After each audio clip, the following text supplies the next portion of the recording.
Hi, friends. Welcome to the stream. Greetings, everybody. Vault Hunters all across the six galaxies. Welcome to the Bordercast. We are live at our new permanent time, 12 p.m. Eastern, 9 a.m. Pacific, right here on Thursday. I'm Mitsu. And I'm Tessichka, coming to you every week to break down all things Borderlands. 4 days of arms racing and skill treeing. What do the people think of the designer's cut? I don't know. I'm obsessed with it, like super, super, super addicted, largely because of the guns that drop. They're absolutely incredible. I don't know if you have a favorite. Plasma coil, plasma coil. Oh my God, I love you, plasma coil. You're the best thing ever in the world. It's so good. It's so good.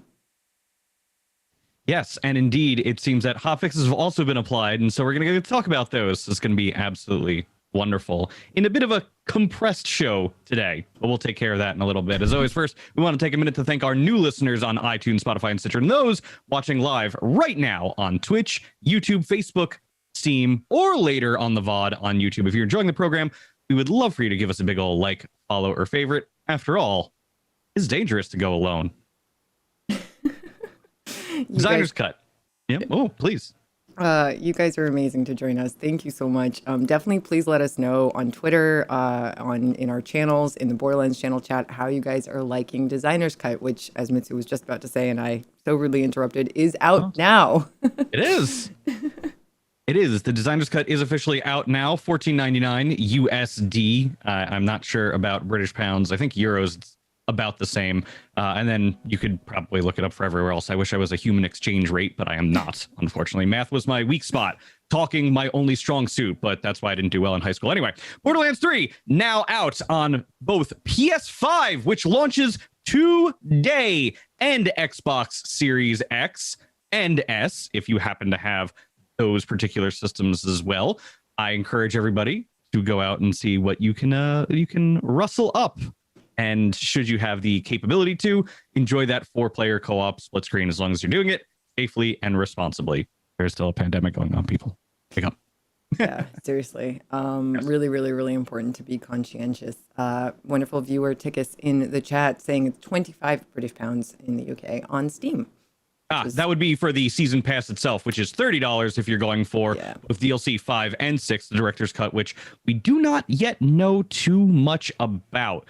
Just that the rumor mill is saying it's going to focus on endgame content, but I suppose we'll have to wait until after the holidays, more likely than not, to get more information about that. Yeah. I'm very curious about director's cut. Like very, very, very curious about whatever is going to be to come in that. But I'm really, really loving designer's cut. So I'm sure that whatever it's going to be, it's just going to up the ante like they always do. Like it's so funny because I feel like I don't know if people expect them to always up the ante, but definitely given the first 4 DLCs and now this one, it just seems like every single time they're just doing better and better, and it's amazing. Yeah, so I really feel like Designer's Cut is a step in the right direction. We're going to talk a little bit more about it in a bit, but I see where Arms Race is going, and I'm very happy with what it kind of means for the future of the series. That being said, Commander Lilith in the Fight for Sanctuary, still free for a limited time, I believe, to owners on Borderlands 2 on the Switch. Make sure you take advantage of that and get it. Gives you a nice chunk of new story that can contextualize everything in the interim between the end of Borderlands 2, as this is now officially the end of Borderlands 2, and leading you into 3 as to what happened with the Vault Key, for example, on Pandora. Wait and find out. Talk about it another time. As we dive into it. Bunkers and Badasses, as we've talked about extensively, it is coming. Tessa's favorite thing, I think, right now. She's been so happy for it, and we're still trying to work out the finer details of hopefully being able to bring a program to all of you who watch right here on the Borderlands channel involving some of your favorite content creators and a wonderful BM. Should we just call them DM still? BM. That just sounds like they're bad-mannered. Yeah, there's a lot of different things that could, anyway. That too.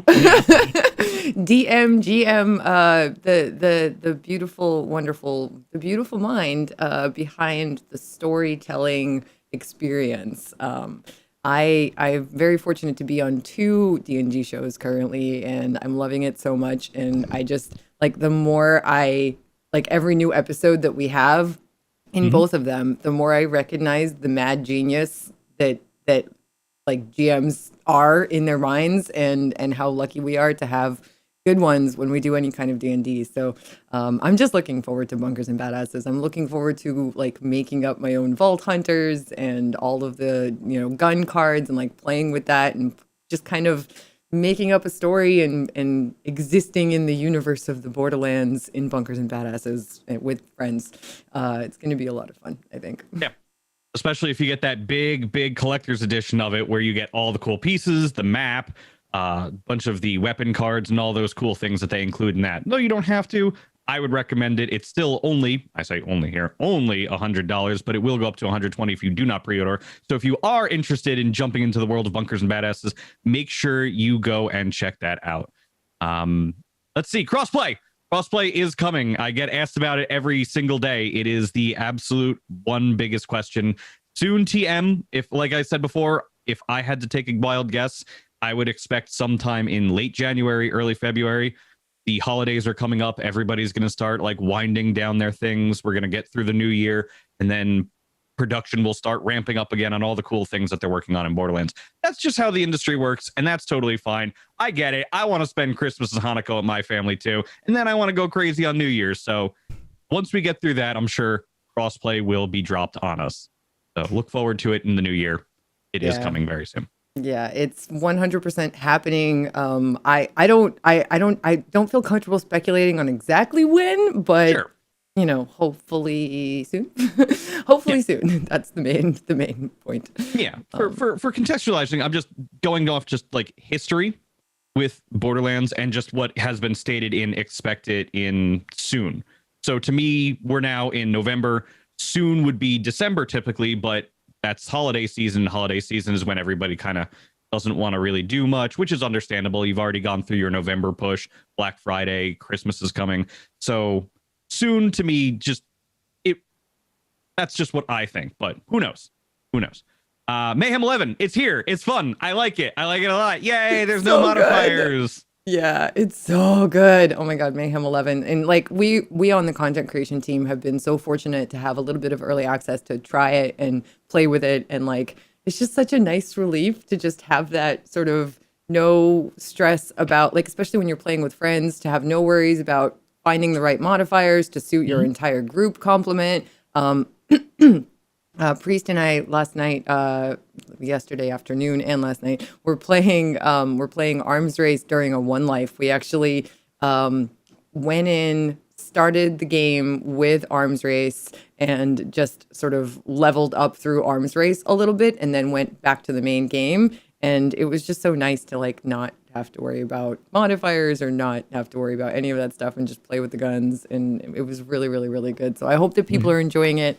I hope that people are enjoying the slightly diminished world drops, because that was actually a request for a lot of people. Like, a lot of people really felt like there were too many world drops, too many legendaries. And so if you're playing on Mayhem 11, you're getting fewer world drops, and the dedicated loot stays the same. So that's a really nice positive also. Yes, indeed. I would say that it is a great entryway for people to then work up to the modifiers. For me, the way I envision it is I'm going to get some of my friends off stream and in the real world into playing more Borderlands now through our console play. And my idea is to get them involved in Mayhem 11. And then if they're really, really having a good time with Mayhem scaling and they feel comfortable, then we're going to go back to Mayhem 10. We'll mess around with the modifiers a little bit and see what we can do for that. That way, if they want more comfort with those kinds of things, then they're able to play around with the modifier. And then they don't like it, we go back to 11 and we can just switch back and forth. Options are wonderful. Yeah, more choices for gamers is always a good thing, I think, in all forms and ways. Like, the more options you give people, the more people you're likely to satisfy. You can't ever please everybody, but you can try. And I feel like they really try really hard to do exactly that. It really, like, we feel it and we're grateful for it. We really are. Indeed, it's been a talking point since the game launched. New event this week, or next week, I should say. New event next week. This is something I don't think that anybody's talked about anywhere because nobody knew it was coming. And that's actually it.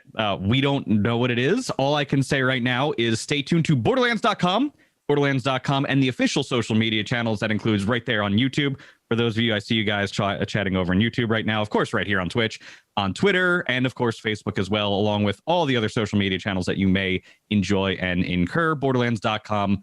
Stay tuned. We will find out what that event is soon enough. That's it. Exciting. Very exciting. Yes. I totally didn't expect them to drop an event on us like right after Arms Race launches. I'm super, super, super curious to hear what it is, see what it is, experience it. We'll find out, I'm sure. Yeah. So this past week in Borderlands, real quick, Tess, how was your adventure in Pandora and beyond? It's been good. It's been really good. I'm trying to remember what I did on Tuesday. I remember what happened on Tuesday. So on Wednesday, yesterday, I played with Depriesticles, who was super, super, super awesome. I have a denizen that apparently wanted to say hi briefly. But yeah, we tend to run one lives on Wednesdays. It's usually me and Depriesticles and Tweety Expert. Tweety wasn't able to join us yesterday, but me and Priest, like I said, did a little bit of Arms Race just to like level ourselves and get some good guns. And he actually got a plasma coil and very, very kindly gave it to me. And it was like not even a max level plasma coil. Like I think we were at level 16 by the time we left Arms Race, and it was a level 13 plasma coil, and it completely carried me through the entire rest of the playthrough. I don't think I think I went down in Arms Race, but after I got out of Arms Race and had that plasma coil, didn't go down once. That thing just decimated everything. It was amazing. It's such a good gun. Oh. It's unreal. I've heard a lot of good things also about the Boogeyman. Ooh. Apparently, the Boogeyman shreds. I think I was listening to Jolt's dude talk quite a bit about how strong that gun was. I've heard Dark Army is very strong as well. Yeah. So there's a lot to be had there. If you are interested in getting some of the guns that are definitely in meta right now, then you are going to want to partake in the Arms Race, and you are going to want to try and farm it. As I understand, I actually saw this. There is a map out, thanks to our wonderful teammate just brought on the team, Mental Mars, that outlines each rare chest location for the events and what can possibly drop from there. For example, there is a chest location that has a higher chance to drop a Dark Army or a Plasma Coil. I've also noticed that during airdrops, you have a chance to basically get anything, which unfortunately means I'll never get a plasma coil that way because I've gotten 37 trick shots and fireflies from Firefly. I've gotten so many fireflies from airdrops. It is very frustrating. I haven't gotten a single trick shot, and I actually, even though I've been playing it a bunch, didn't know about this gun until yesterday. And one of our really awesome viewers actually sent me one just so I could try it, because apparently it's like a gun that's made for me because it's an automatic Jacobs. Which those are so rare, and I love automatic weapons so much. They're just easier on my hands. So yeah, it's I'm excited to play with it later in a little bit. I'm streaming my channel with Boxy and Milton and Lupo. It's gonna be crazy. That's happening in like a little bit over half an hour. It's gonna be a good time. Really? What? Actually, just go into that a little bit. What exactly are you gonna be doing? So one thing that Borderlands has been doing every time there's a new launch is they've been pairing up kind of team members from the content creation team with other streamers that are interested in playing the game, that kind of maybe don't know as much about it, maybe haven't played it as much, to kind of like show them around the neighborhood basically and just have fun and play together. So I will be squad streaming, like I said, with Moxie and Dr. Lupo and Milton Pike, and we will be doing Arms Race and all that good stuff together. I'll be streaming on my channel, squad streaming with all of them on their channels. That's happening starting at 1 p.m. Eastern. That's 10 a.m. Pacific time zones. So with that being said, as it turns out, there was actually a series of hotfixes, and that means that we get to do a cool thing called hotfixes applied. There it is. I haven't heard that in forever. Yeah. All right, let's let's break this down because I'm very excited about this. Today we will, or to rather the other day, Borderlands had a series of new hotfixes and patches that came alongside the support for Designer's Cut, which we've all talked about, and we will talk about a little bit more in a bit. Going forth into that, Mayhem 11, of course, was added as well. The anointments to support the 4th skill tree were added as well, which included 14 new action skill damage anoints. We will probably wind up talking about this in a little bit, but there has been a debate about whether or not we're a little anoint heavy once again as a result of the addition of these new anointments. And we'll get into that a little while. I don't want to sit here and not address that because that is an actual conversation that has been had. Final form character cosmetics and new use stations has been added for support.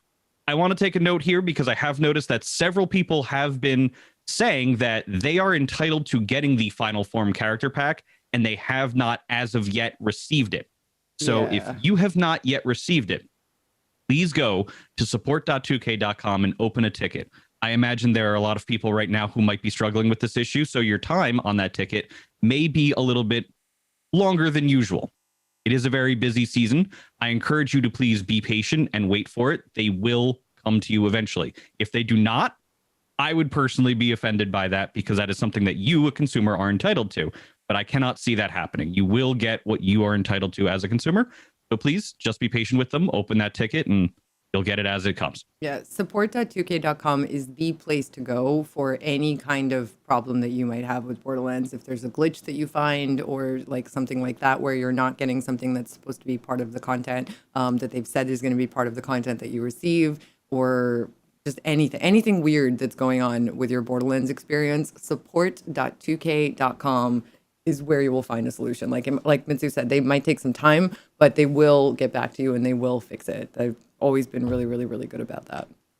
Indeed. Several stability things were addressed. Reported concerns where the host would crash when a client ended the action or the Iron Bear action skill. That's actually a pretty big one. Let's see. Matchmaking. Arms races added to matchmaking, combined trials and Circle of Slaughter into a single matchmaking pool, which is probably a very smart idea. That way they can pull from more people. Addressed an issue where players matching from a takedown map would be put into a separate matchmaking pool, and addressed matchmaking pools to only consider whether Mayhem mode is enabled or disabled instead of creating a pool for each Mayhem level, which that allows people to probably get into higher levels than they might have been comfortable with, but at the same time that'll allow them to get gear that they might not have been able to otherwise, which probably was a good idea, all things considered. Zane had several new changes to his skill trees and class mods. The goal is to increase skill tree build diversity as well as remove the reliance on one particular class mod for builds. Seeing dead. Yeah, While making these changes, they've determined that certain skills should be moved onto their respective skill trees to a different position. So there's going to be a lot going on here when this gets discussed. For example, the Hitman tree. Death Follows Close is an incredibly strong passive skill, much stronger than the effects of the capstone Seeing Red. This feels backwards, so they've swapped the position of these two skills to better represent their value relative to each other. Please remember that these changes require you to save quit your character once to function properly. So they swapped the position of Death Follows Close and Seeing Red in the skill tree and added a kill skill bonus 15% to Seeing Red. I like this a lot. I thought that the blue tree didn't reward you enough for going all the way down and getting that capstone talent. It's good for bosses when you're getting started because it allows you to get your kill skills immediately. And as we've discussed, Zane is very kill skill heavy. In fact, it will be a point of discussion later on Ultimate Vault Hunters right here on the Borderlands official channel featuring Thick4k. Gee, I wonder what character Thick4k will be talking about. I can't today. imagine it. I mean, we didn't just talk about him when it's not his favorite character or anything. No. That's at absolutely not. 4 p.m. Eastern today, by the way. 4 p.m. Eastern, 1 p.m. Pacific right here on the official Borderlands channel. Yeah. Yes. Undercover tree. Like the Hitman tree, a mid-tier passive and capstone had an inverted value relative to their position. So they switched the confident competence and distributed denial on the skill tree and buffed gun damage from confident competence as a result, which that'll allow you to go down and get a little bit more value out of that as well.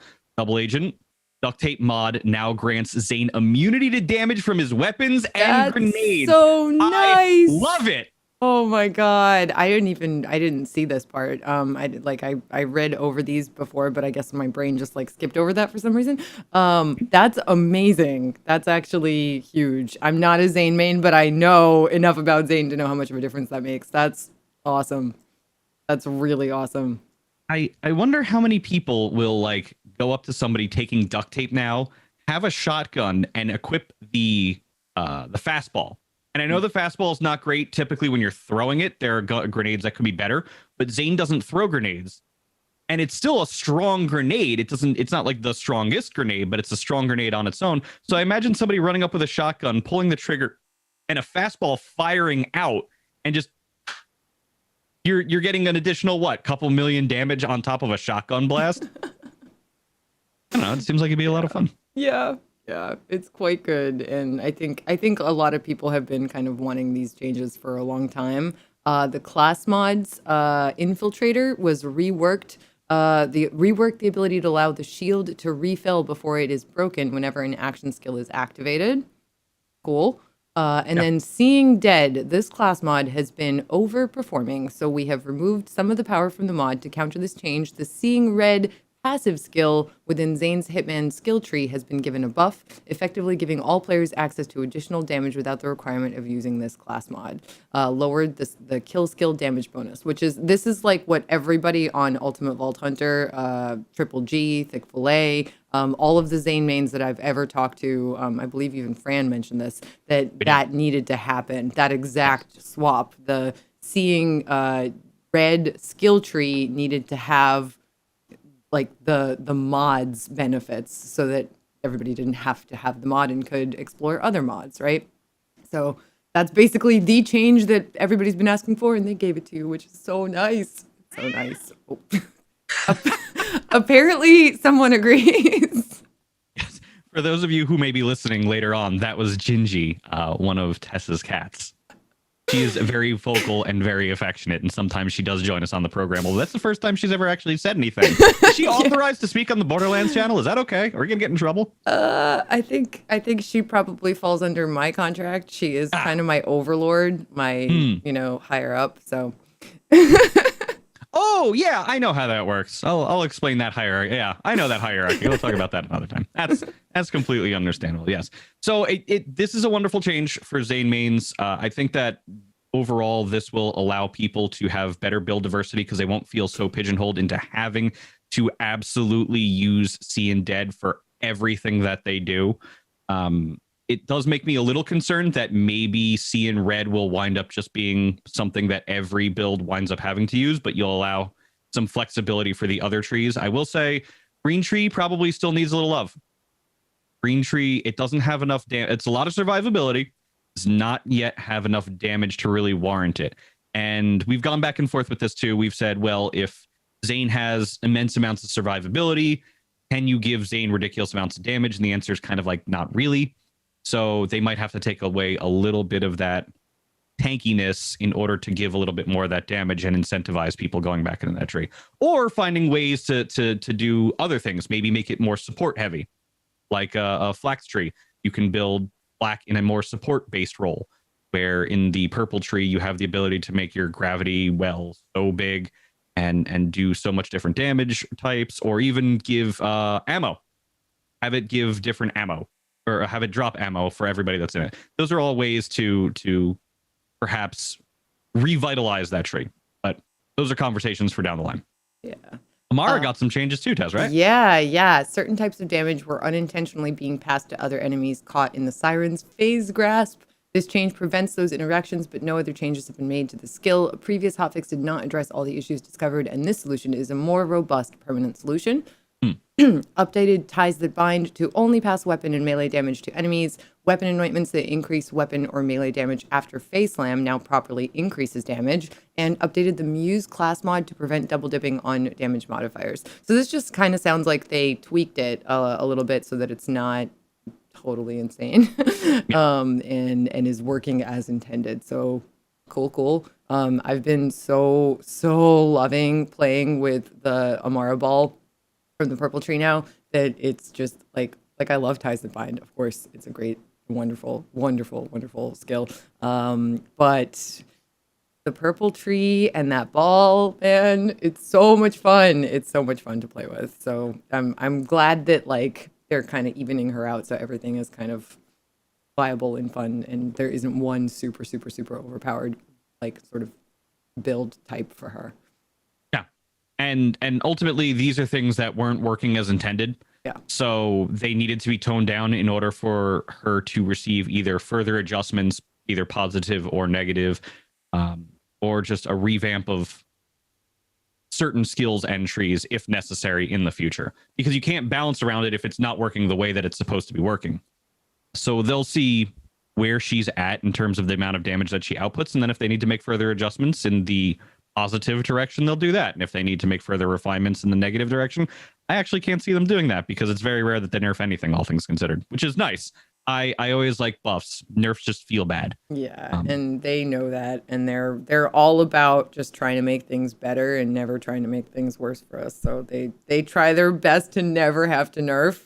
Sometimes it's really hard because like you can't necessarily always bring everything up, you know, because there's so much variety in this game, like in terms of guns, in terms of skills, in terms of builds. There's so much you can do. And they've done a really good job, I think, of actually bringing anything up that needed bringing up. So instead of like nerfing one thing, they brought up a whole bunch of other things and tweaked stuff. And they keep iterating on that, you know.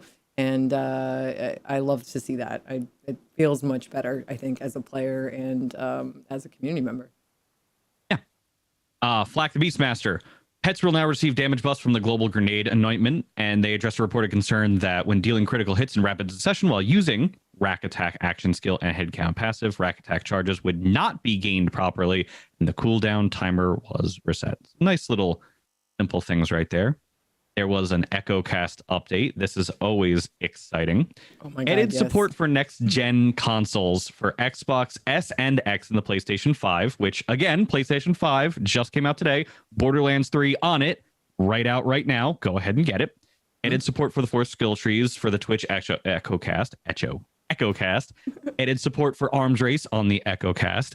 When watching a streamer using EchoCast during Arms Race, the inventory, skill trees, and Guardian rank tabs are hidden.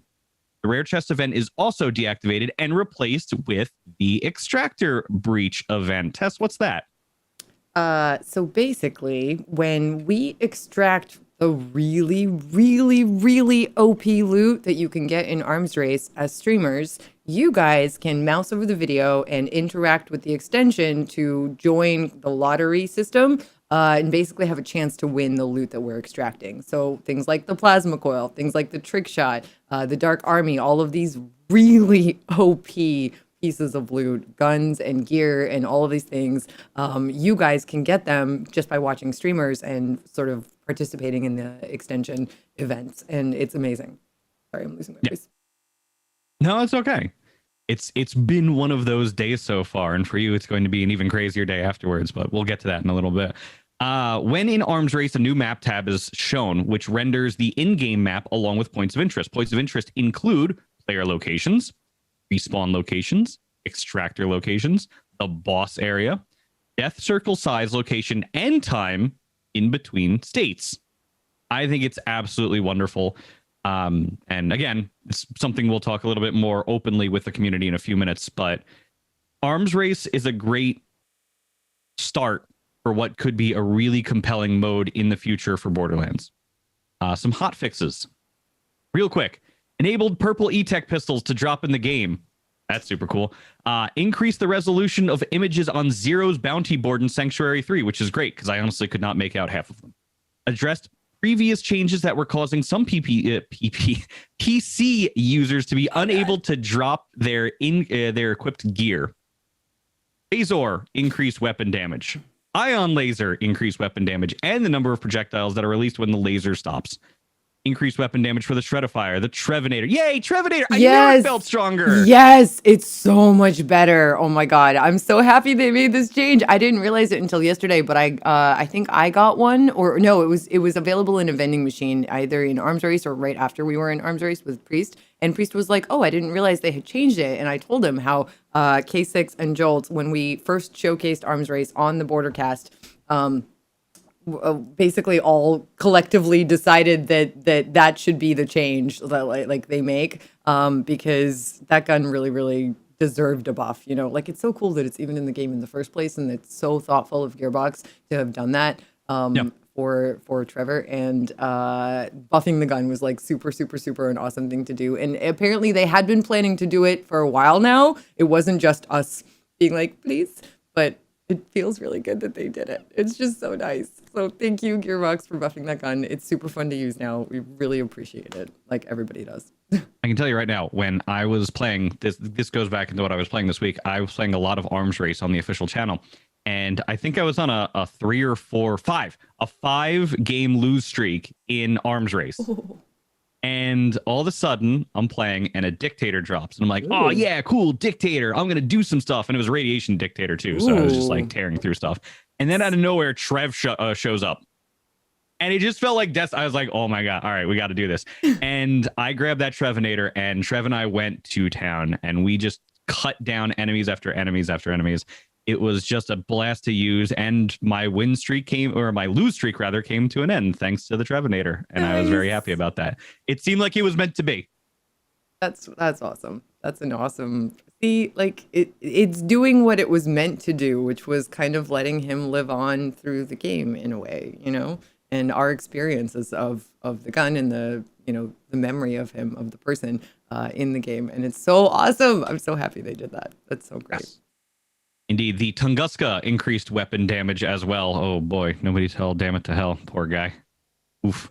Link increased weapon damage. Rebel Yell increased weapon damage. Hornet increased weapon damage and splash damage radius.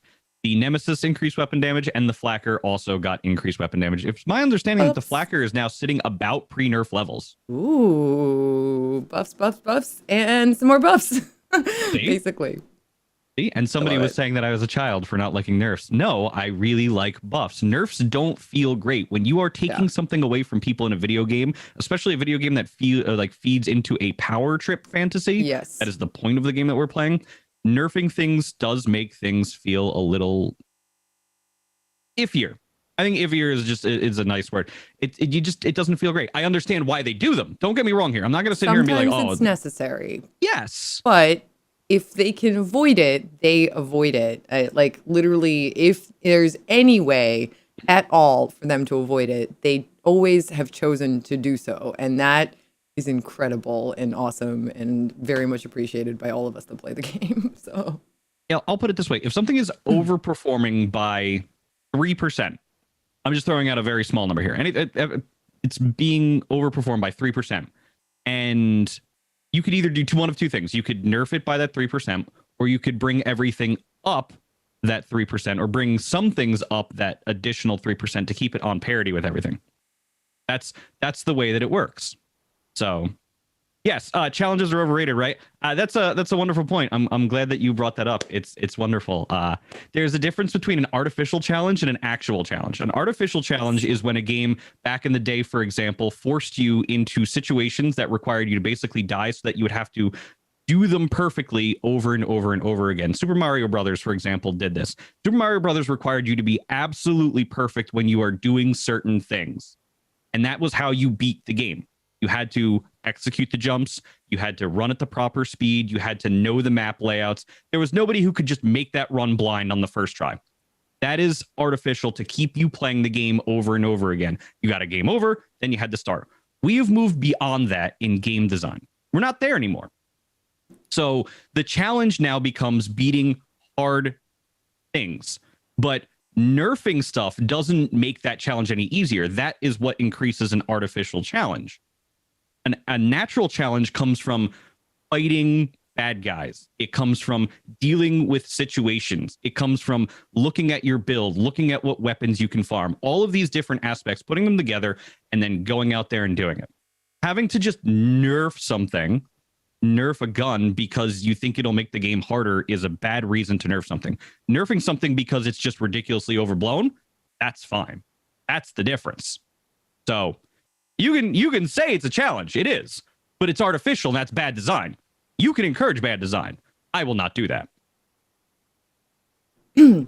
I feel like it's not in any way childish to like buffs and dislike nerfs because you get used to using certain things a certain way, you know, and like you farm for them and you work for a build and you work for the items in a build and you spend your time on it and your energy and then you get to love using it, right? You get used to using it. And then if that is suddenly changed to a diminished state, it just doesn't feel good, right? Yeah. That doesn't mean that you're not going to be challenged in the video game. There are so many really, really good ways to challenge yourself in the video game. First of all, there's 11 Mayhem modes. Second of all, there's the Molly 1 takedown and the Guardian takedown, which are both incredibly challenging. Then there's things like one life runs, which is a totally... I mean, in a way, it's an artificial challenge, right? This is a restriction that we put on ourselves, like myself and the Priesticles and Tweety Expert and all of the one life kind of challenge runners. Mystique Siren, who did a garbage run, which literally just meant she could only use items that she found in trash piles and toilets. That's it. Garbage in the game. Day. Yeah. And it's genius. And like you can impose difficulty, added difficulty on yourself if you want to. There's a million different ways to do it. You can do allegiance runs. You can do like we were trying to do a purple tree only one life run, which is hard but awesome. And so there's a billion different ways that you can give yourself a challenge that feels good and is satisfying and doesn't require a nerf. So yeah, you can disagree, but we'll just agree to disagree, and it's all good. That's right. Which, speaking of, this gives us a little time to open the floor to discussion about arms race, because I know I've seen it go both ways. I personally love arms race. I like dropping down. I like running around. I enjoy just holding a gun. I am not a math person. More often than not, a lot of the builds that I had and created myself when I was playing Borderlands 2 and sometimes Borderlands 3 as well, they were ones that weren't optimal. So people would be like, well, what are you talking about, Mitsu? Use this person's build and you'll just be fine. And then, of course, eventually I get backed in a corner and I start using that build and it just makes life easier. So you just get into that rotation. Now, with arms race, I don't have to think about it anymore. I drop down. I grab some guns. Do the guns feel strong? Some of them do. Some of them don't.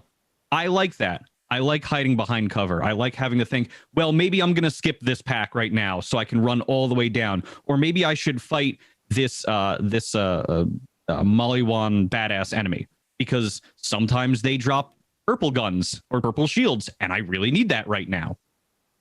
And I found that the winning strategy, I don't know if you've experienced this yet, Tess, is looking at the circle, finding whatever is the furthest room and just running for that. And going for that, and then like if you get it, you get it. And if you don't, you don't. And then you just work your way back and you see, oh, there's an airdrop here. Oh, there's a loot room here. And then working for the ones that you can get until eventually there are none left. And then you have to go and fight the boss.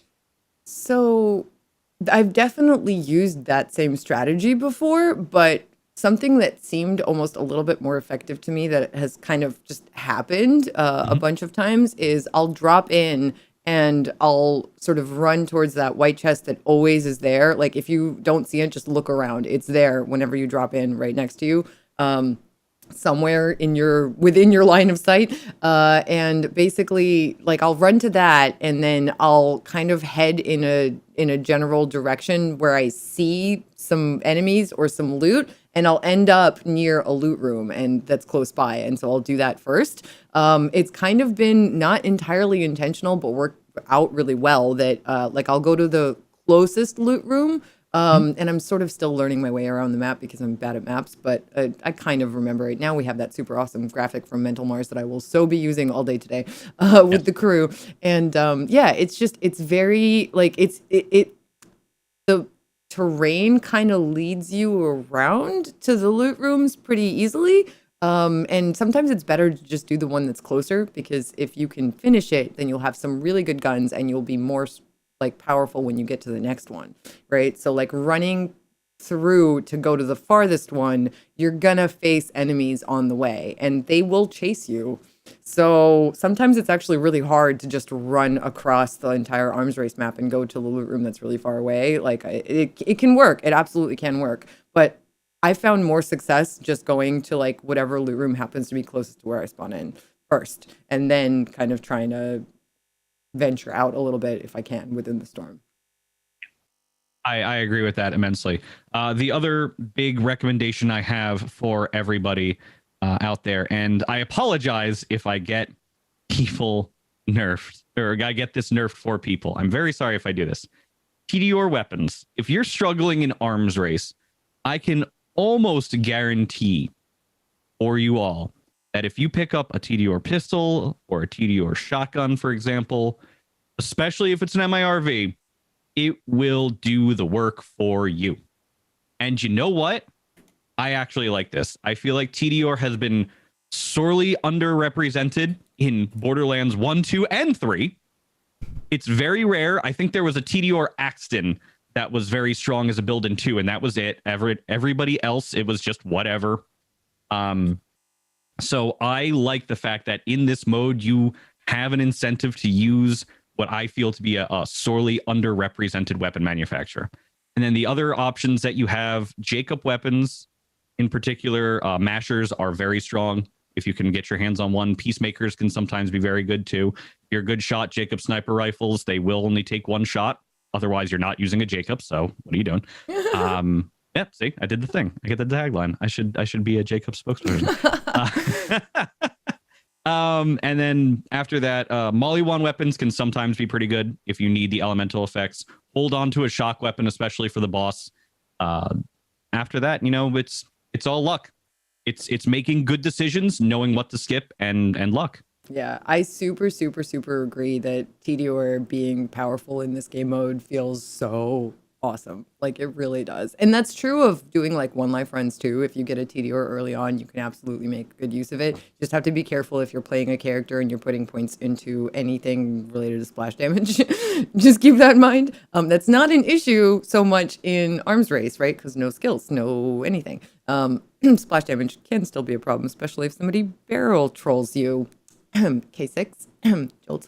Anyway, but it's still a really good option, and it's just like any kind of elemental damage and TDR. And TDR, like, I love TDR guns. They're so fun. They're so satisfying to use. At some point, I'm going to do a TDR Allegiance run, one life, and it's coming someday soon on the channel, on my channel and the main channel, all the channels. But basically, TDR is a really fun manufacturer because you don't get that like break in gameplay of reloading, like break in gunplay of reloading feel.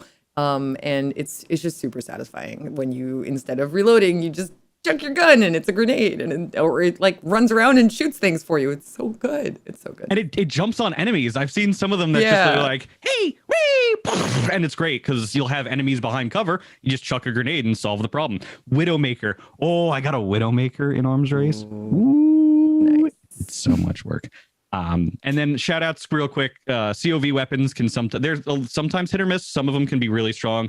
And then Atlas weapons. There are some Atlas weapons out there that will do a lot of damage. I want to say Triple G is promoting very heavily the AX-74, I want to say. I think I've either used it or seen him use it or something. Yeah, all of those guns. There's so many good guns in this game, and now we get to like really enjoy using them, and it's wonderful.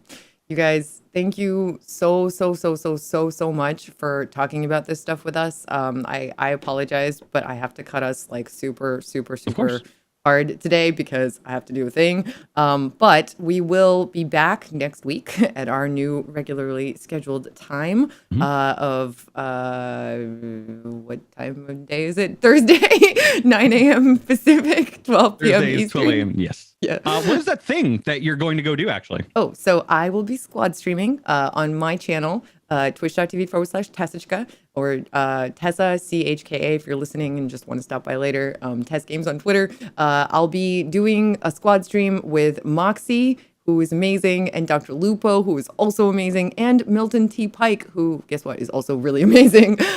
These guys are super awesome, and I'm excited to play with them. It's happening in like 10 minutes, less than 10 minutes. So I gotta go. Please, Lupo's a friend of mine. Please make sure to extend a hi from both myself and Brofish. I miss Lupo a lot. I'm so excited that he's playing Borderlands. So I hope that Moxie doesn't crash his game. Yeah, are you guys playing happened. Arms Race? Yes. Okay. Oh, you guys, I'm gonna watch. That's gonna be so much fun. Good. It's gonna be yeah. good. So please, twitch.tv/Tessachka, TESSACHKA. Please make sure that you tune into that, as well as, of course, our friends Moxie, Dr. Lupo, and Milton T. Pike. We thank them for joining everybody on the show today. So yes, and for me, twitch.tv/Mitsu, MITSU, twitter.com/Mitsu show, MITSUSHOW. Yes, and stay tuned for the new event coming next week. Stay tuned to Borderlands.com, at Borderlands on Twitter, this channel right here, twitch.tv/Borderlands, the YouTube, all the channels, Facebook, everybody. Thank you for joining us. You guys are super, super, super, super awesome. If you're enjoying the show as much as we love doing it, please make sure to subscribe if you're watching on YouTube. Like if you enjoyed the show. We super appreciate likes. You guys are awesome to do that. And make sure you have notifications set up for Spotify, SoundCloud, iTunes, TuneIn, Google Music, Stitcher, and join us live on Twitch next week. And thank you. You guys are the best. Indeed. Yes. On behalf of Tess, myself, and the entire content creation team, thank you so much for joining us as you do every single week. Now go forth and make some mayhem.